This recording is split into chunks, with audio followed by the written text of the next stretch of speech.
Okay. Hi, hello. Next நம்ம இந்த செஷனில் as usual mains answer writing நம்ம எப்படி பார்க்கலாம் அப்படிங்கிற மாதிரி ஒரு மாடல் ஆன்சர் பார்க்கலாம். ஓகே. பொதுவாக பிஒய்க்யூவை நம்ம ஸ்டடி பண்ண தான் யூபிஎஸ்சியோடைய ஆக்சுவல் பேட்டர்ன் நமக்கு அண்டர்ஸ்டாண்ட் ஆகும். அதனால் லாஸ்ட் ப்ரீவியஸ் இயர்ஸ் கொஷின்ஸ்க்கான ஆன்சர்ஸ் ரெடி பண்ணி வைங்க. அதுதான் உங்களுடைய மெயின்ஸ் நோட்ஸாக இருக்கும். ஓகே. ஏன்னா ரிப்பீட்டடாக யூபிஎஸ்சி இது வரைக்கும் கேட்ட தீம்ஸ்லேருந்து தான் கொஷின்ஸ் கேட்குறாங்க. பட் வேறு கொஷின்ஸை கேட்டாலும் தீம்ஸ் பார்த்தீங்கன்னா சேம் தான். ஸோ இந்த தீம்ஸை ஐடென்டிஃபை பண்ணுற மூலமாக நம்ம மெயின்ஸ் ஆன்சர் ரைட்டிங்கை பண்ண முடியும். இப்போ அதில் ஒரு ஒன் ஆஃப் த தீம்ஸ் நம்ம ஐடென்டிஃபை பண்ணலாம். இது 2024 கேட்ட ஒரு GS1 மெயின்ஸ் GS1 உடைய POIQ. Though the great Cholas are no more yet, their name is still remembered with a great pride because of their highest achievements in the domain of the art and architecture. Comment. இப்போ இதோடைய themes என்ன? சோலாவுடைய art and architecture. நாளைக்கு பல்லாவோடைய art and architecture கேட்கலாம். And next year Mauryan art and architecture பற்றி கேட்கலாம். But அதோடைய themes என்ன? Art and architectures. அப்போ இதை பற்றின பேஸ்டான நோட்ஸ் ரெடி பண்ணி வைக்கும்போதும் எந்த டைனசிட்டி நோட்ஸ் கேட்டாலும் என்ன பண்ண முடியும்? நம்ம ஆன்சர் பெஸ்ட்டாக கொடுக்க முடியும். ஓகே. இப்போ இதோடைய ஒரு மாடல் ஆன்சர் பார்க்கலாம். இது ஒரு 15 மார்க் கொஸ்டின்ஸ். ஸோ அதனால நீங்கள் 3 பேஜ் எழுத வேண்டியிருக்கும். So Chola dynasty is a 9th century to 13th century made a significant contributions to field of art and architectures in South Indian history. இப்போது நீங்கள் டேட் சில இடத்துல நீங்கள் மென்ஷன் பண்ணும்போது அது ரொம்ப ஹைலைட்டிவான இன்ட்ரடக்ஷனாக இருக்கும். சம்டைம்ஸ் டேட் எல்லினா doesn't matter. Okay. But date போடும்போது அதோட இன்ட்ரடக்ஷன் ரொம்ப எஃபெக்டிவாக பவர்ஃபுல்லாக இருக்கும். இப்போ நம்ம இன்ட்ரடக்ஷன் முடிச்சுட்டு என்ன பண்ணுறோம்னா நம்ம சோழ டைனசிட்டியோடைய அந்த ரூலிங் ஏரியாவை நம்ம ஹைலைட் பண்ணி காட்டுறோம். இப்படி ஹைலைட் பண்ணி காட்டும்போது என்ன ஆகும்னா நமக்கு மெயின்ஸ் ஆன்சரிட்டிங்கில் எக்ஸ்ட்ரா ஹாஃப் மார்க் கிடைக்கிறதுக்கான பாசிபிலிட்டிஸ்லாம் ரொம்ப அதிகம். ஓகே. அப்போ இந்த மாதிரி விஷயங்களை என்ன பண்ணலாம்? இன்ட்ரடக்ஷன் முடிச்சுட்டு நீங்கள் ஹைலைட் பண்ணி காட்டலாம். அப்படி ஹைலைட் பண்ணி காட்டும்போது நீங்கள் ஒரு பாக்ஸ் போடணும். பாக்ஸ் போட்டுட்டு என்ன பண்ணணும்? இந்த மாதிரி ஹைலைட் பண்ணி காட்டணும். சும்மா நீங்கள் இந்த மாதிரி ஜஸ்ட்டு வரைஞ்சிட்டு சோழ டைனசிட்டி அப்படின்னு போடுறத விட இந்த மாதிரி நீங்கள் போடும்போது அது ரொம்ப ப்ரெசன்டேஷன் ரொம்ப நல்லாயிருக்கும். ஓகே. கீழே இந்த மாதிரி சவுத் இந்தியன் ஹிஸ்ட்ரி ஒரு சோழா இன் சவுத் இந்தியா அப்படின்னு போடும்போது ரொம்ப ஹைலைட்டிவான விஷயமா இருக்கும். ஓகே. அதனால் என்ன பண்ணுங்க? இந்த மாதிரி விஷயங்களை ஃபாலோ பண்ணுங்கள். ஓகே.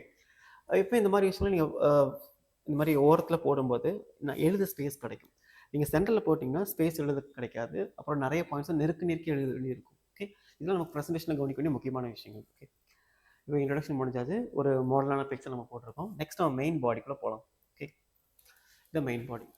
ஸோ கொஷின்ஸ் என்னென்னா அவங்க achievements of Cholas in art and ஆர்கிடெக்சர்னு கேட்டிருக்காங்க. அப்போ நம்ம டைட்டில் என்ன பண்ணணும்னா achievements of Chola dynasty in arts அப்படின்னு போடணும். ஓகே. ஸோ ஆர்ட்ஸில் என்ன மாதிரி அச்சீவ்மெண்ட்ஸ் பண்ணியிருக்காங்க? Iconic Nataraja bronze sculptures and sculptures Vishnu and Shiva and beautiful carvings in Bragadishwara temple walls. இதெல்லாமே ரொம்ப ஹைலைட்டிவான ஆன்சர்ஸ். இப்போ ஃபர்ஸ்ட் என்ன? ஐகானிக் நடராஜா டெம்பிள் பிரான்ஸ் மூலமாக நமக்கு என்ன தெரிய வருது? சோலா டைனசிட்டியோடைய அந்த ஸ்கில்ஸ் ஆஃப் கிராஃப்ட்மேன்ஷிப் எவ்வளோ அந்த கிராஃப்ட்ஸ் அண்ட் ஆர்ட்ஸில் எவ்வளோ ஸ்கில்ஸ்ஃபுல்லாக இருக்காங்க அப்படிங்கிறது இந்த மாதிரி ஐகானிக் நடராஜா பிரான்ஸ் மூலமாக தெரிய வருது. இதுதான் சோலாவுடைய ஆர்ட் உடைய அச்சீவ்மெண்ட்ஸ் அப்படிங்கிறத நம்ம ஹைலைட் பண்ணி காட்டுறோம். செகண்ட் எக்ஸாம்பிள் என்ன? அவங்க நிறைய ஸ்பிரிச்சுவல் அண்ட் ரிலீஜியஸில் ரொம்ப டெப்த்தாக ரொம்ப டிவோஷனாக இருந்திருக்காங்க அப்படிங்கிறதுக்கான example and sculpture of Vishnu and Shivas. இந்த மாதிரி ஸ்கல்ப்சர்ஸை அவங்க டிசைன் பண்ணுற மூலமாக கிராஃப்ட்மேன்ஷிப்பில் இன்வால்வ் ஆகிற மூலமாக அவங்களுடைய டிவோஷன்ஸ் எந்த அளவுக்கு டீப்பாக இருந்திருக்கு அப்படிங்கிறது தெரிய வரும். நெக்ஸ்ட்டு அந்த பிரகதீஸ்வரா டெம்பிளோடைய வால்ஸ் பார்த்திங்கன்னா நிறைய பரதநாட்டியம் ஸ்டெப்ஸ் இருக்கும். பார்த்திங்கன்னா பரதநாட்டியோடைய ஸ்டெப்ஸ் அந்த பரதநாட்டிய ஸ்டெப்ஸோடைய மூமெண்ட்ஸ் எல்லாமே ரொம்ப ஃபேண்டாஸ்டிக்கான வேயில் அவங்க கார்விங் பண்ணியிருப்பாங்க அந்த வால்ஸில்.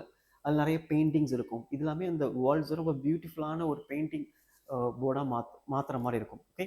இது எல்லாமே அவங்களுடைய ஆர்ட்ஸோடைய supreme skills and designs.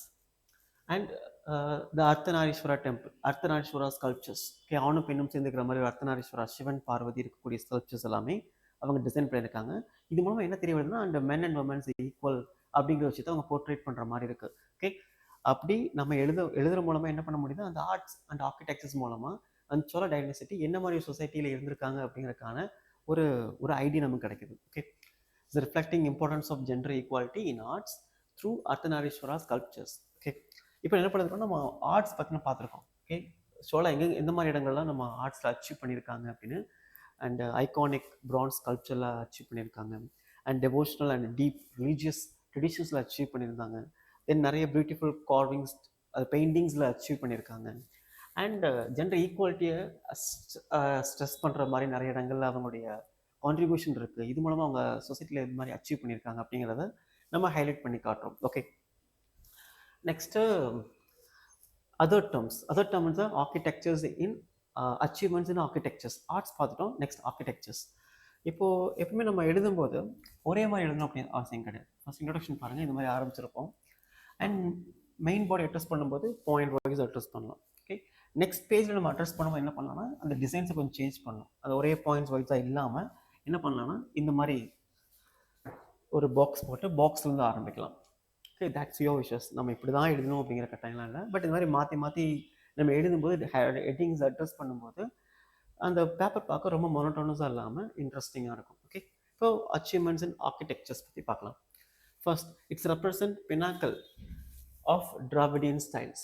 So அவங்க டிராவிடியன் ஸ்டைலில் எவ்வளோ கை தேர்ந்தவங்களாக இருக்காங்க அப்படிங்கிறதுக்கான ஒரு எக்ஸாம்பிள் தான் கங்கை கொண்ட சோழபுரம், பிரகதீஸ்வரர் டெம்பிள். இது எல்லாமே அந்த கோபுரம், விமானத்துடைய ஸ்டைல், அதோடைய டிஃப்ரென்ஸ் ரொம்ப கிளியராக இருக்கும். ஓகே, நார்த் இந்தியனுக்கும் சவுத் இந்தியன் இருக்கக்கூடிய அந்த ஆர்கிடெக்சர் டிசைன்ஸ் ரொம்ப கிளியராக இருக்கும். இது மூலமாக எனக்கு தெரியுது அவங்க அந்த ஆர்கிடெக்சரில் எவ்வளோ தூரம் ஸ்கில்ஃபுல்லாக இருந்திருக்காங்க, எவ்வளோ சயின்டிஃபிக்கலாக அதை மெஷர் பண்ணியிருக்காங்க அப்படிங்கிறது தெரியுது. ஓகே, ஸோ அதோடைய ஒரு மாடல், ஓகே, டிராவிடியன் ஸ்டைலுடைய மாடல் விமானம் அண்ட் கோபுரம் அட் என்ட்ரன்ஸ். இது ஒரு சிவன் இருக்கிற மாதிரி. ஓகே, கங்கை கொண்ட சோழபுரம் அண்ட் பிரகதீஸ்வரர் டெம்பிள் எல்லாமே ஒரு மோரலஸ் இந்த மாதிரி தான் இருக்கும். ஓகே, இந்த மாதிரி பாக்ஸ் போட்டு ஹெல்ப் பண்ணி கீழே 1.2 டிராவிடியன் மாடல் ஸ்டைல், 1.1 என்னது சோழ டைனசிட்டி, இந்த மாதிரி ஹெல்ப் பண்ணி காட்டலாம். ஓகே,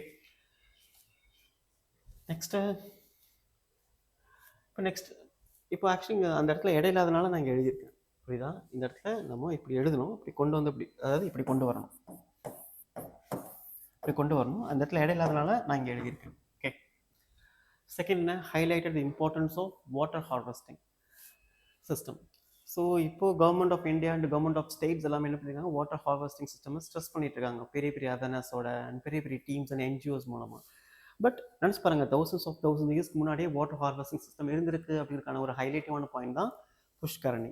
ஒரு நீங்கள் சோழா டெம்பிள் போனீங்கன்னா அந்த இடத்துல மிகப்பெரிய ஒரு குளத்தை கட்டியிருப்பாங்க. அந்த குளத்து ஃபுல்லாக தண்ணி தேங்கி இருக்கும். எப்போல்லாம் ஊரில் பஞ்சம் வருதோ, மழை பெய்ய என்ன பண்ணுவாங்க, அந்த குளத்து தண்ணியை அவங்க டெம்பரரி யூஸ் பண்ணிப்பாங்க, அக்ரிகல்ச்சருக்காகவும் ட்ரிங்கிங் வாட்டர் சப்ளைஸ்க்காகவும். ஓகே, புஷ்கரணி சிஸ்டம்ஸ்லோ and advance irrigations infrastructures.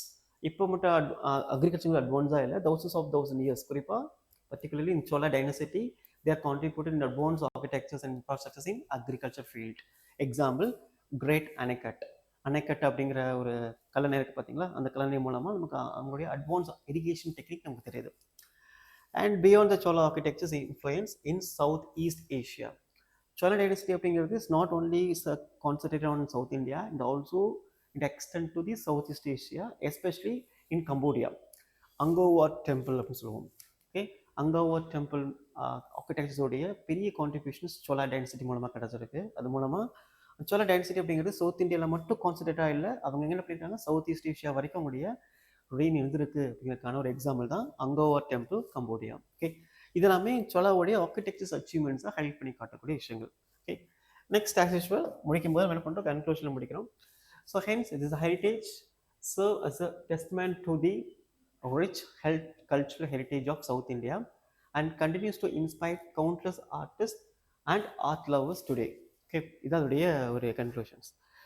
Introduction நம்ம இப்படி தான் ஆரம்பிக்கணும் அப்படிங்கிறதுக்கான எந்த ஒரு ஃபிக்ஸட் ஸ்ட்ராட்டஜியும் கிடையாது. உங்களுக்கு பிடிச்சமாக நீங்கள் ஆரம்பிக்கலாம்.